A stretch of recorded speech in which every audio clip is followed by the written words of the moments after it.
turning this to this.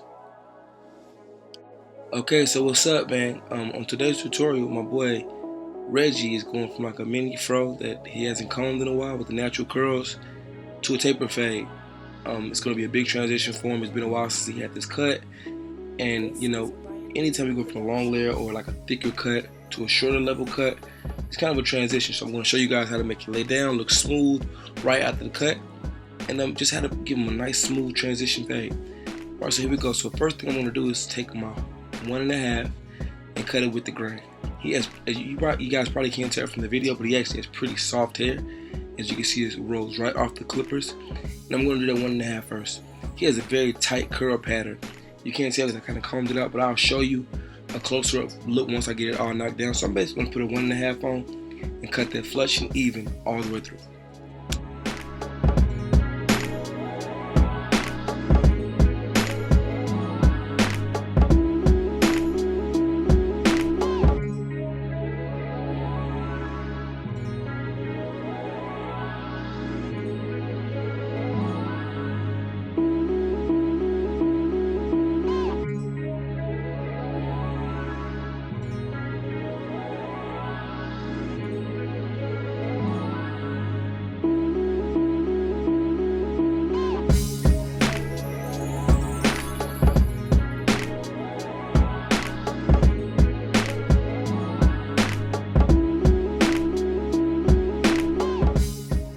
If you guys look right here, you can see a nice tight curl pattern.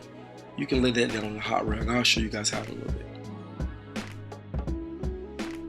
Okay, so after I get it cut down nice and even with that 1.5, I'm going to come back with my walls, balders. I'm basically going to give him a note. I'm going to clean the hair off his neck. He's getting a taper fade, so I want a nice flush line. I usually hard line the back so I can have a nice even fade. And after I get that line in, I'm going to take my Andes Masters and create a secondary line to blend that bald into the hair. Anytime I do a taper fade or any kind of fade, let alone, I need structure. So that's why I do the double line technique. So that way I can have a format to do my fades.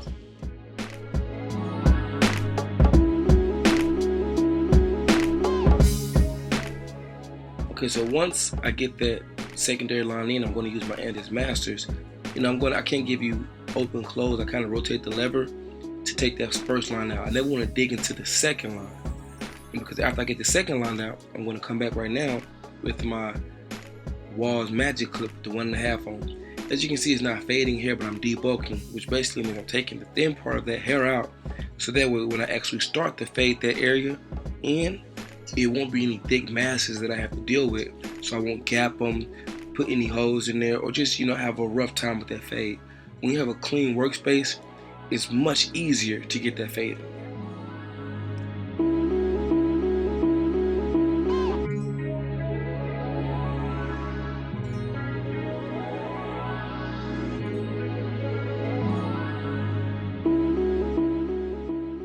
So now I'm about to comb my Andes Masters 1/16 guard, which is a 0 guard, and I'm about to actually start fading these two sections together. After I debulk, I thinned it out.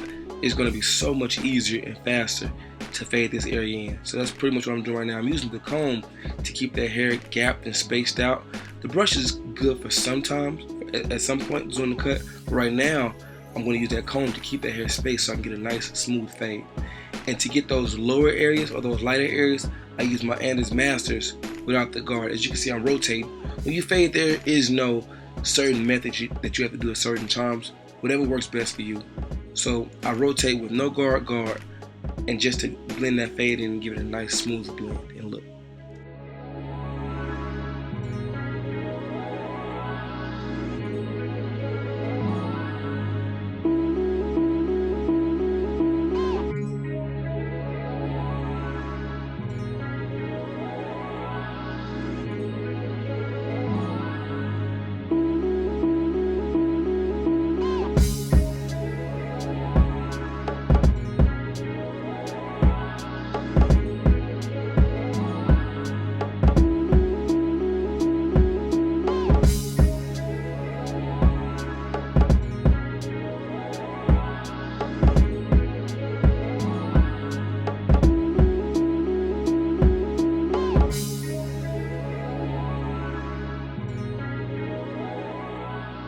after I get a nice smooth fade in there, I'm going to work on the lower taper on the side.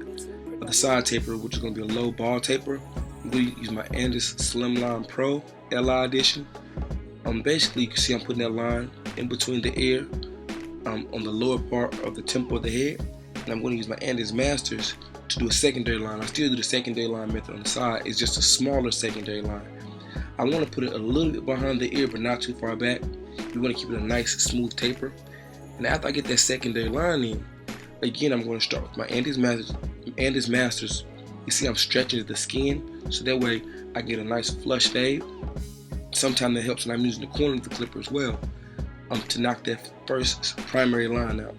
Same method as the back. I'm going to use my Walls Magic Clip next to debulk. Debulking is a very essential part because it makes fading so much easier and is foolproof as far as mistakes. You know, the lighter the hair and the thinner the hair, the less likely of a mistake occurring. So that's why I use that method. So after I get that in, I'm going to follow the same technique as I did with the back. I stretch the skin in some places because it makes it easier to get those hard to reach places. That's pretty much what I'm doing. And it makes, actually, when you do the debulking or the front edge up, it's less likely that hair will curl over when it's time for the edge up. So that's another tip for you guys.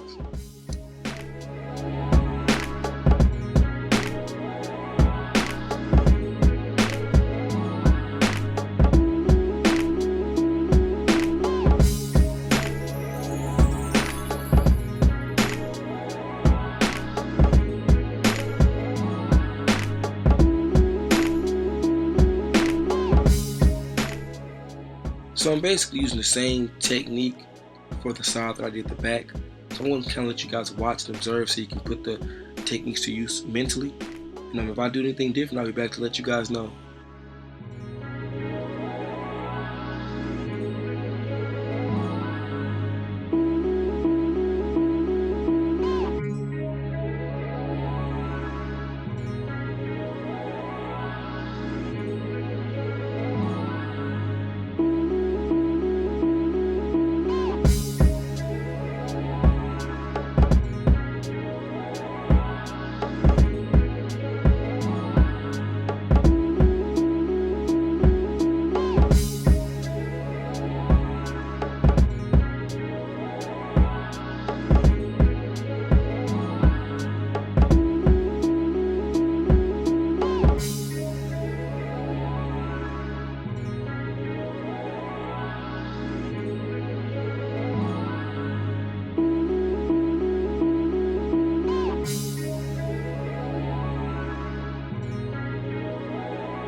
Okay, so now it's time to soften up and lay that hair down.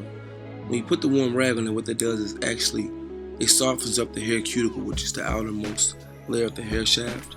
That's why a lot of wavers or people who want to add products to their hair, they put a warm rag on there to open up those pores in that outermost layer of the hair shaft, which is the hair cuticle. You take a warm rag, you put it on for about 15 to 20 seconds. If you put that rag in the microwave, you can put it in for about 30 seconds. And that'll make it easier for your razor to glide across the hair. It'll lay that hair down when it's been long for a long time. So those are some reasons why we do that. Just a quick tip. So now it's time to edge the back up. I want to keep that line nice as natural, or as close to being natural as possible, while still making it even on both sides. You can also use hair spritz to make that hair nice and stiff, to stiffen up that outermost layer of the hair, which is the hair cuticle, so that way it don't run or curl up from the vibration of the clippers. So now I'm about to go through, make sure this fade is nice and even, or this edge up is nice and even on both sides. Then I'll come back and hit a few spots that I need to hit on that taper fade. Because once you edge the hair up, it'll show you some small flaws that you might want to fix that you didn't catch right before you fix the edge up. Another small tip you guys can use.